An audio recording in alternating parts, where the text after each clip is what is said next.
Well, hello and welcome back to Young Rugby. I'm Will and I'm also joined today by Harvey. Hello, Harvey. Hello. And I am also delighted to be in the company of some Devon royalty. Over 150 appearances and counting for the Exeter Chiefs from 8 amazing years at the club. A big hello to Don Armand. Hello, Don. How are you? Good, thanks, guys. Thanks for having me on. Yeah, it's been an interesting start. Pre-recording, seeing what's happened. Well, we're here and we're ready to chat to you. So first of all, a quick word sort of on the current situation at Exeter before we delve into your career as a whole. It probably hasn't been the start that you boys were looking for at the start of this season, but with the way that this campaign is going, is anything could still very much go any way. So a little sort of half-term report from you from things down at Sandy Park, please, if you will, Don. Yeah, of course. I mean, I think Rob Baxter said at the beginning of the season that was going to be a tricky one. That's the thing about high-performance sports, and when you've been at the top for a long time, it's how you deal with the challenges that come. So you guys that are listening, you'll see you can make it to the top. That's the hard bit, but the hardest bit is staying on top. And I think that's probably what we're dealing with right now. Haven't had the most successful start to the season, obviously. Best thing that we can do is kind of learn from it. We've got Europe coming up in the next couple of weeks. Just had a good game against Surrey, so try and take that form forward. The best thing you can do is always learn from your shortcomings. So I think I can't remember who I was talking to, but he said there's no such thing as failures. There's only learns. If you're going to adapt that approach, you'll kind of be successful, even if it's in a longer term. So yeah, that's where we're at. We've lost a few games that we should have won, as every professional sportsman probably says. But anything can happen. The league is so competitive this year. We're just about halfway through. I don't know how it's going to look at the end of this season in terms of the log and who goes through the semis and stuff, but I imagine it'll be probably a bit different to what it looks like now. Well, I mean, interesting start to the season. I'm a Quins fan, so I mean, I'm not too displeased with how it started, but let's go on to talk about you. What's the story? How did you start? When did you start playing rugby? I probably started when I was like 6 or 7, barefoot rugby in Zimbabwe. I was always a bit bigger than the other guys, so I got sent to school a year late, I think it was. So I was always what they called overage. I don't know if you guys get that here. And so I was in infant school, which is, we work in grades, like grade 1, grade 2, which might be year 1, year 2, I think. And then year 3, that was down in the big school. And so I got asked to go and play rugby down in the big school because obviously I was old enough to be there and bigger than the kids that were in my class. So it was fly half, then get the ball, run around everyone barefoot and all that. So play that for 5 years, crack on, get some boots, start playing. I think I played fullback, played fly half. Then I went all the way forward, went 8th man, stayed 8th man. And then senior school, went to lock. And then when I was under 18, first team, I played prop, played tight head prop. I didn't really gym, but I was strong enough to play tight head prop. There was a tight head international New Zealand guy called Carl Heyman, and he was known for being a bit taller than what your like short, stumpy props were at the time. And I kind of fitted the mold. So I think everyone was trying to turn me into him. But my mom hated it. So I went to uni. I got a scholarship at uni, pitched up at uni, did half a trial game at tight head prop. And I was playing some guy that was like half my height and made me look absolutely ridiculous. And then I played the second half at lock and also had one of the strongest blokes ever lifting me in the lineouts and made me look really good. So then I moved back. I went back from prop and I was at lock and then played flank. And then since then been pretty much in and around the loose forward, uni, then Stormers, then out to Exeter. Slowly moving forward to the dark arts as you get older there, Don. Fair enough. Not still fancying your chances at fullback, not telling Stuart Hogg sort of step aside, I've got this one. Yeah, I tried once and he did step aside and then he stepped the other way and carried on going and, engine training and managed to score try through me. So I think he proved his point. I don't think I'll move any further back than 6 or 7, but that's okay. Just trying to fight my way in the back row, see if I have to play some games at lock, then it is what it is. That's rugby. So who were your sort of rugby inspirations growing up? Cheapers. Would you guys know him? Bob Skinstad? The name No? Okay. That's okay. That's fine. So he was a Zimbabwean-born 8th man that played for the Springboks. He was very charismatic, great leader, great guy. And I had the fortune of kind of meeting him through my uni and just getting to be graced with his presence. And so they say you should never meet your role models and anything, but I'm very glad I did, because what you saw on the field was great, but actually what he was really good at was how he was off the field.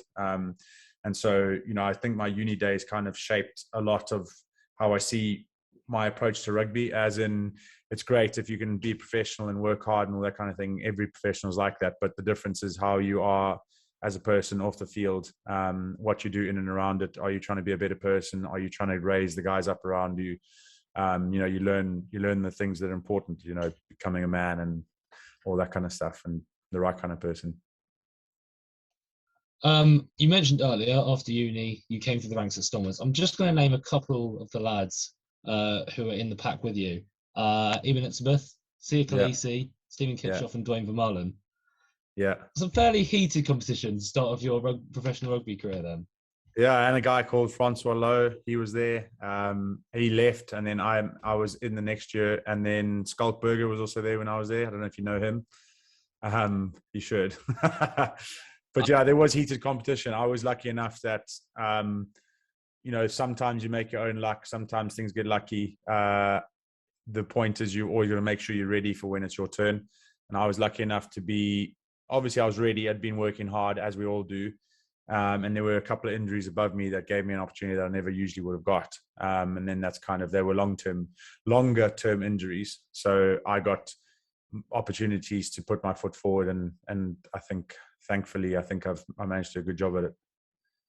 And then after Stormers, you joined Exeter in 2013, sort of just 2 years after their promotion to the Championship, just as they were sort of starting to get cooking. So what attracted you to moving to the Southwest? If I'm honest, I had no idea about English rugby. I think I'd watched 10 minutes of maybe, I think it was Wasps versus Tigers final. I'd obviously you watch England play, and you got like Jason Robinson, and you're like, oh, Johnny Wilkinson, you see clips, but no, I've always been a farm boy in Zim, move up into high school, played rugby, but then we didn't really watch rugby as a family at home. So like sport was never a big thing on TV. Then you go to uni and you get stuck into uni, as you should. The only games you ever watch were the local games, because South Africans are very passionate about their South African rugby. But once you start moving up in the ranks, I had an agent, but he was a guy that I'd played with, and he was moving into the agency. So he had a few of the guys that were at the uni that he represented and gave us boots and did a really good job.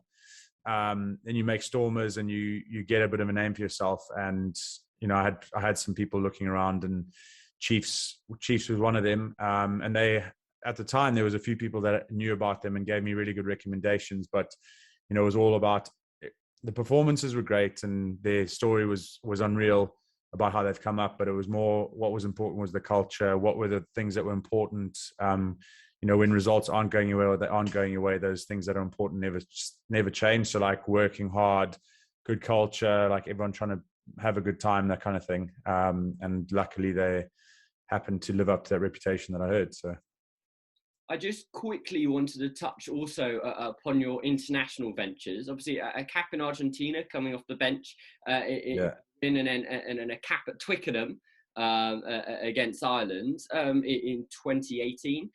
Just sort of talk me through those moments, because if my memory serves me right from looking at some of your pages this afternoon, both call-ups were sort of fairly late on and due to injury and stuff. So that must be sort of like a whirlwind of a moment to be thrust into those squads. Yeah, I mean the Argentina one was, I'm not sure what the plan was behind that one. So we obviously, the England squad was put together, and then we still had a final to play. So they played the Barbarians the same weekend we played Saris. And then I was in the week after that. I'm not sure if it was because there was an injury or because they had to wait. So still had 2 weeks of grueling training to try and get into that. And then even then, I think they still had guys that were going along with injuries. So I think Ben or Tom Curry, confusing the twins, and Sam Underhill were injured for the first game. So I managed to get on the bench, which was great experience, obviously. In Argentina, you're on tour with everyone and, trying to work hard and all that kind of stuff. First experience of it. And, it was great. Twickenham was a very late call-up. So that was literally like a Sunday. I got a message literally bringing the kids back from their swimming lessons. And it was like, the manager was like, you need to get up here. And then you go up and you train and you change your whole plans for the week. Got a horrible chest infection. I'll never forget it. I could hardly breathe. But obviously you're not going to change what you're doing to get the opportunity to play. And then I ended up being on the bench in Twickenham. And that was just when the Beast from the East was starting, I remember. So it was a very cold Saturday night against Ireland, and they lost the game. But it was okay. Got to run on. First involvement was a kickoff. I caught the ball. Very intimidating if everyone knows how to catch a high ball with people thundering down at you. So managed to catch it, which was all good. Well, yeah, having played fullback myself, I know the feeling. So, But you mentioned earlier the culture, the great culture of Exeter. And I guess one part of the culture is the place you got to call home, Sandy Park. What is the secret of Sandy Park? What sets Exeter like apart from the rest and has done for the past few years? Well, I think it's obviously it's no secret. It's something like Rob's always said, hard work's important. But I think understanding the secret to knowing why it works, well, the secret is knowing why that kind of thing works. So if people are listening to this and they want to learn something and why they think that worked, is because you look at the way people, individuals, all guy comes into the team, makes it, plays a few games. You can see people change sometimes if they haven't learned, like youngsters especially, and they change. Or older guys that play, you hear the stories about people getting ahead of themselves. The brilliant thing about hard work is it doesn't matter if you've played 200 caps and you've been in a team for 10 years, or if you're starting out your first cap. Hard work is hard work. Hard work is a leveler. So whether you have to do a 5K on a watt bike or run an AST or a Bronco or a yo-yo, it doesn't matter if you've played 200 tests or played one, you still have to run the same thing. And so I think that's, in terms of where the culture comes, is as long as you work hard, you can enjoy things outside of it. So it's kind of like money in the bank type sayings, pay your dues. If you can always put a priority of working hard, you'll get the rest of the stuff right. Because I think in my opinion, some people fall apart is where they forget how hard they had to work to get to a place, and they think they're in there and they're going to stay there. You start working hard, and then you start dropping off your performances. You stop dropping off what's important, and then that goes out the window. I think in terms of team cohesion, just making sure that a team buys into one thing. If you can all buy into working hard, then other things fall into place. So I would say that's probably been the one recipe to, whenever you go off track, you go check yourself for hard. Are you still working as hard as you were in week one when you were trying to prove yourself? If you're not, then get back to that. If you are, then actually that's not the problem. So often that probably does solve the issue. And you mentioned sort of the younger talent that have come through recently down in Devon. A quick word on those young players that have come through at the Chiefs, especially in the loose forwards, the likes of, in recent years, you got the Simmons, your Skinners, and more recently, like your Tuimas, your Capsticks, your Schwinzers. I can never say Christ's name correctly, but we're going to have to go with that. But you're Call him the ninja. There we go. A team who takes pride on bringing in players and developing them in-house. Sort of how impressed have you been of late with these players' performances? Obviously impressive. It must be quite hard. It's hard for me to try and think about if I was coming into this sort of environment where you come into a team where guys for the last 6 years have made finals, you've won double champs, and you're a successful team, and you've got to come in there as a youngster, and you have to try and learn that culture in a very different way to the guys that have been there for a long time. And so there's definitely, what I do see is the guys that come in know how to work hard. So obviously I've just spoken about, and that's quite important. But in terms of the guys embracing it and dealing with whether they see it as pressure or excitement, they've done a good job. But I would say it's a completely different generation to how I would have done things at the time. And that's not from their point of view. But if you think about social profiles, pressure from media, all that kind of stuff, it's completely different. Like I don't even know if I may have had Instagram when I first came over, but I started my account for my dog. That's why my first 4 pictures on there of my little puppy.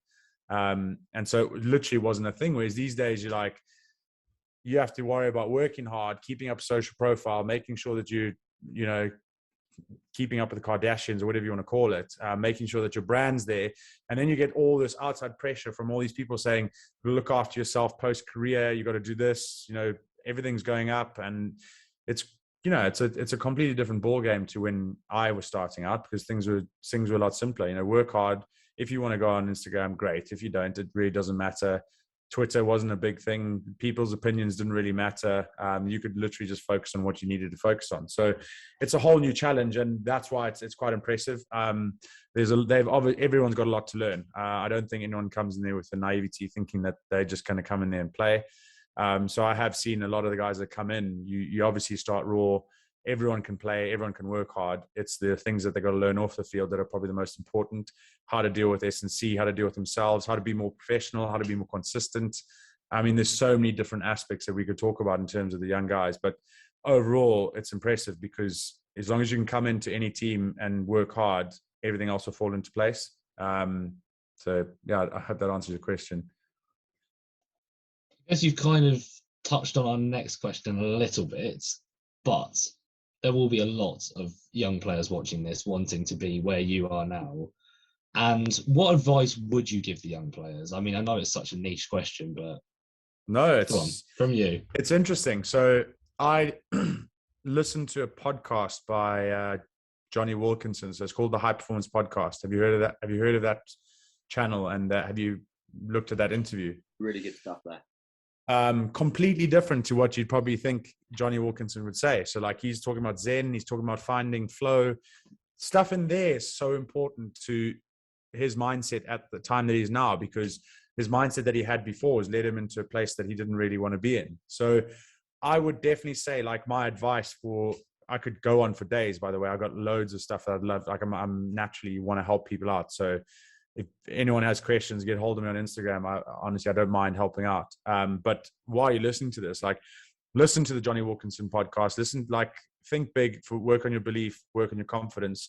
Don't let a coach's opinion of you bring you down, because you're going to get people that literally won't like how you play, who you are.